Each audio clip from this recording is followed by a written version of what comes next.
They don't need it, they are already that. So when we are extolling the virtues of God, we want to absorb some of those qualities. When we say Maryada Purusha, oh Lord Rama, we want ourselves to become that Maryada Purusha. When we say, Swami, you are the embodiment of truth, you are the embodiment of dharma, we want to absorb that. Like Lord Panduranga is absorbing the bad from us, we want to absorb the good from Swami, from Lord Rama, from Lord Krishna, from Mata, from whomever we are praying to. So that is why we will extol the virtues of God, and we will have an example from Sai Bhajans.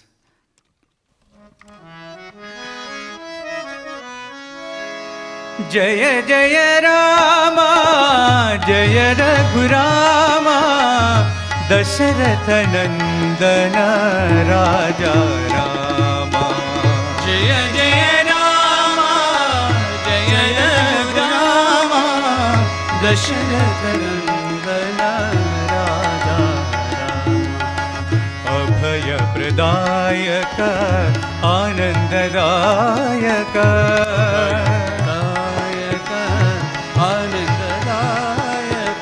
त्रिभुवन मोहन सीता रामा त्रिभुवन मोहन सीता रामा दानव भंजन दीनोद्धारण दानव भंजन दीनोद्धारण प्रेमा सागर साई रामा प्रेमा सागर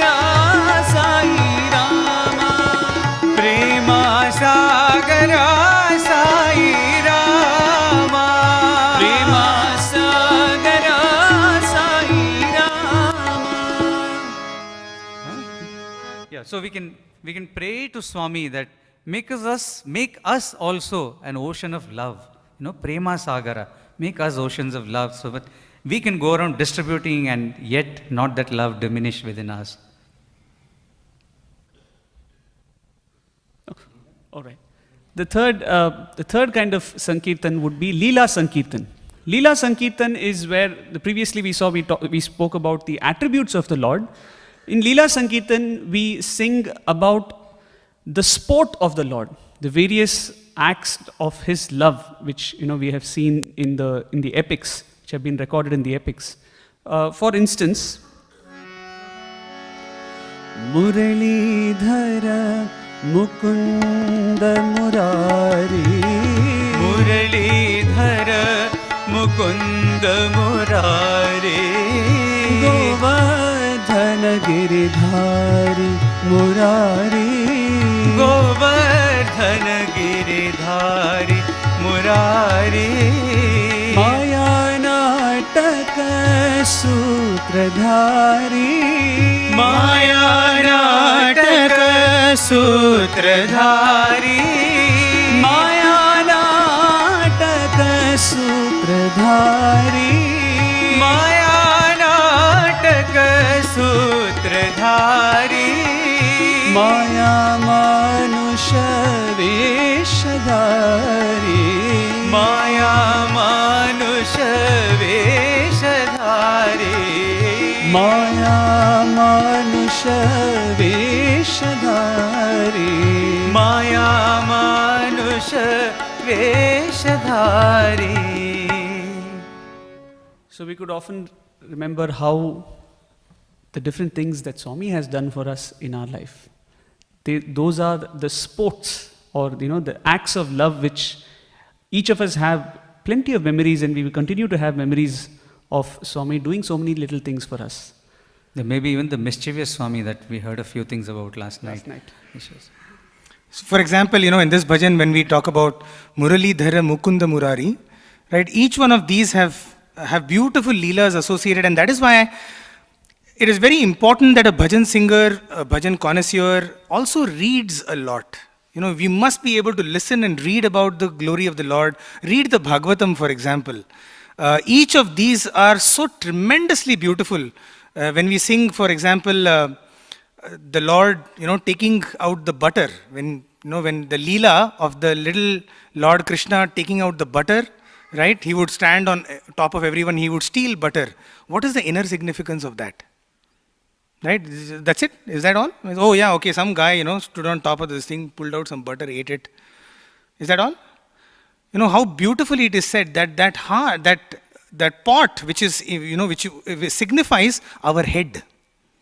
Our head, which is hung high because of all our achievements and all the accolades that we have got in our life. Oh, I am a vice president. Oh, I am a CEO. Oh, I have done this in my life. Because of that, the pot goes right up. And then the Lord decides, oh, is it so? Now I will come.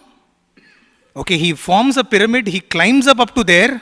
And first thing he does is he takes the pot and throws it down. And he breaks the pot. Right? He takes our ego and crashes it down. And then it is said, after that he came down and then he would jump in the butter, it seems. He will make that butter soft. Okay, all our achievements will be crushed, nicely will be crushed. That's what Swami does. Because that is what is important for us to go back to the source. Right? So all of that butter has to be churned nicely. And once it is churned, then he picks it up and only then it becomes worthwhile for him to taste. Otherwise, that kind of butter which is on top, he is not interested in that. After he puts his feet into it, then only it becomes tasty for him. Okay, how beautiful is this? Now when we sing, for example, Chitta Chora Yashoda Ke Baal. This feeling should come in our mind, isn't it? That he is taking that butter of all my ego and he's crushing it. Okay? And now today, Swami, I am nothing in front of you. The last one is the Bhava Sankirtan, which is obviously pouring out our feelings. And we will do this through a visualization. Sai Avatara Yuga Avatara. Oh, Yuga Avatar, you have come for my sake? Really? Deen Dayala Sankatahara. Yes, truly you have come to redeem me. You have come to uplift me. And you have come to remove all the obstacles in my life. Sai Avatara Yuga Avatara. Swami, in all my previous janmas, I too have gone from temple to temple, from church to church. I have seen you as everything. Sai Brahma, Sai Vishnu, Sai Maheshwara. Sai, you are my Brahma, you are my Vishnu, you are my Maheshwara. Satya Sai, Prema Sai. You have come into my house and you have showered me with so much love, Swami. You are truly true and you are so loving. सब धर्मों के बाबा साई, साई परमेश्वरा. You are truly the king of my heart. Swami, I love you so much. Sai Avatara Yuga Avatara.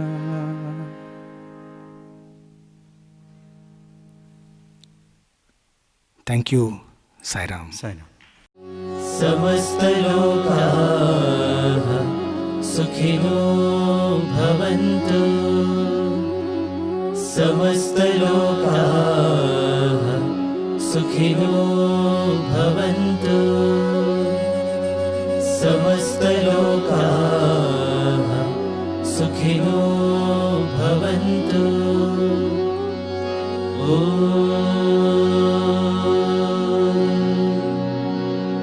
शान्ति शान्ति शान्तिः. जय बोलो भगवान श्री